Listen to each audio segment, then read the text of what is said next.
Welcome to the 6-month memoir. I'm Sean. I'm Miley. This is week 15.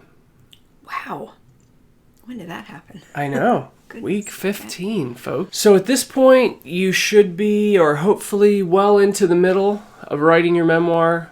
I know some of you don't like to keep track of word counts. I know some of you are meticulous about keeping track of word counts. Whatever works for you. Keep going, keep writing, keep getting the words down. The real goal at this point is to get into your rhythm. Hopefully you found what your rhythm is, right. You're writing what works for you. Maybe you've written a list of scenes that you're hoping to hit. And you just got to plug on. Like at this part of the game, it's just about continuing to move forward. We're almost to the point where you can think about your ending. That gets fun. Yeah. Think about writing a climax. What does that look like? But right now, keep moving forward. Keep plugging ahead. And so in light of that, we want to talk today about this idea of themes and motifs. Now, I know some of you have discovered your theme. Some of you have not. I haven't. When it comes to themes, I want you to think about, now, obviously, there's the big theme, we'll say capital T theme, like of your whole book. And that theme, some of you know, some of you don't. And maybe that is, that is going to be the thing that is kind of the purpose of the book. Or the main thing, the main idea, the main thing that the main reason you're telling this story. Right. That could be your main theme. But that's not your only theme. Right. So you're going to have minor themes that run through, and those are the kinds of things you just want to be looking out for in your rough draft.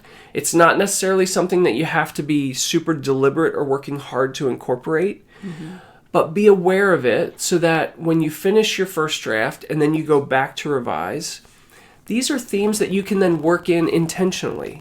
So, as I was writing my memoir about Muhammad, and the book was called Once We Were Strangers, I didn't realize that one of the themes was going to be friendship.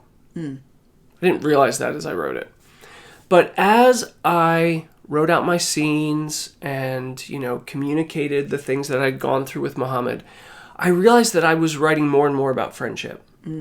And so then during my revision, I was more intentional about inserting thoughts about friendship throughout the whole book and not just in the scenes where they came out naturally. Right.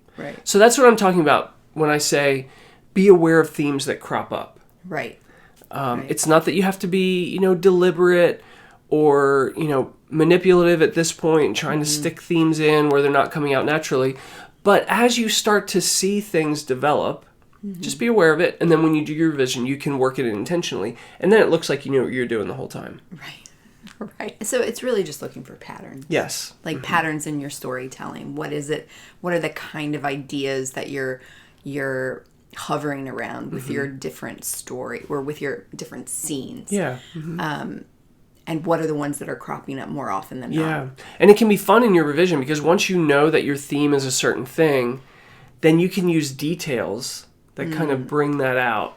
Right. So, in your revision, if you realize that maybe one of your themes is like the seasons of life, then when you write your second draft, then you can emphasize the external seasons. Right. You can write about fall and winter, and you can really place your story in those seasons. Right. And that serves as a way to emphasize the theme that you saw that was coming out naturally in your story.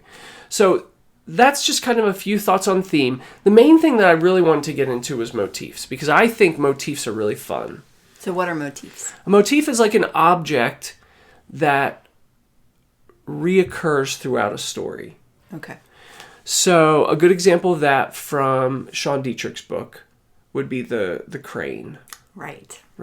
So that's a motif, and he uses that motif well to symbolize his dad, to symbolize life, new life, the passing of time. Like he really uses that one object well. Right. So it's an object that has a deeper meaning. Yes. So it's not just about a crane showing up when he's fishing. Yeah. It's about what does this crane mean in relationship to the story as a whole. Can you think of a specific motif that cropped up in Once We Were Strangers? Yeah, so one motif that cropped up would be Muhammad smoking. Oh, yeah. Right? Like cigarettes. Right. And I think the symbol behind that became us having these easygoing, honest conversations. Right. You know, and I feel like the recurring appearance of him smoking a cigarette was kind of like, okay, he's letting down all the facades. He's letting down his guard. He's relaxing. Right. And he's opening up with me. And so you see that at probably 4 or 5 times in the book, where we're sitting on his back porch, or we're sitting, you know, outside at a cafe or something like that. And he starts to smoke. And it just, I know for some people that probably was a negative thing, but I know for me, it was like he was comfortable enough around me to do that. The main idea when it comes to motifs is just to become, again, much like we are with themes, to become aware of the objects that are appearing over and over and over again throughout the story, you know? And it doesn't have to be deliberate in your free writing or in your rough draft, in this first rough draft. It's not something that you have to try, so don't feel overwhelmed, like, oh, I've got to incorporate all these motifs, and I have to, like, be deliberate, and they have to be symbolic, you know? That's not it at all. It's being aware of the motifs that appear naturally. What I actually really like about being on the lookout for themes and motifs is this sense that, maybe it's my airy-fairy sort of side, but the sense that something bigger is taking place in this writing than just me. Yeah. You know, whether you want to, it's God or your muse or whatever, you know, divine or whatever it is, something more is happening than just me sitting down and just like typing away. And between here and here, there's some sort of magic, you know? And then when you start to see those things appearing in your story, it's like, oh, wow, yeah. Hey, that's happening. And I'm not even trying that. Yeah. Because it is happening. It's happening in everybody's story. Maybe you don't think it is, but if you take the time to go back and look at what you've written, now maybe isn't the time to do that, but when you take the time to go back and look at what you've written, you're going to see that there are reoccurring themes, and you're going to see there are objects that keep popping up. And I think that's really cool. Yeah. Because it does show this deeper layer to what you're writing. And maybe a deeper movement that's taking place. Yeah, I love that, because like Miley says, at first it's subconscious. You're not trying it. It's coming from somewhere else. But then what the accomplished writer does is recognizes that and taps into it. Right. So like, oh, so this was important. And I didn't even realize it. Like, I didn't even realize that cars are so important to me. Right. And I wrote so many scenes that happen in cars. Or I didn't even realize that I wrote about a rose 4 times in my book. Like, different places where roses appeared. That's really interesting. Right. And so then in your revision, you can go back and you can tap into that obviously important subconscious object and bring it out.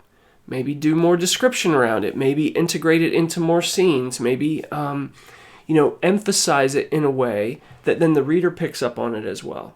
Right. Think about that this week as you continue writing your first draft. Like I said, it's not something that should be overwhelming. It's not something that you should think, oh, I got to figure out how to do this now. Just keep doing what you're doing, but be aware. Like, open up your mind. Try to see when themes and objects are recurring, when they're showing up in your writing.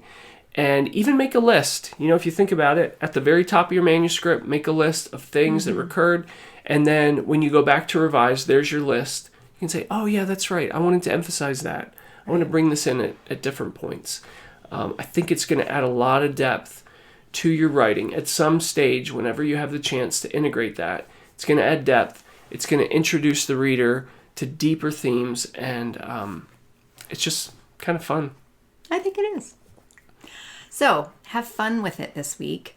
Don't get discouraged. I know we're still in that halfway kind of icky area, and it can be discouraging, but don't be discouraged. You're going to finish it. It's going to get done. just trust the process. Yeah. Keep plugging away. And in the meantime, keep writing.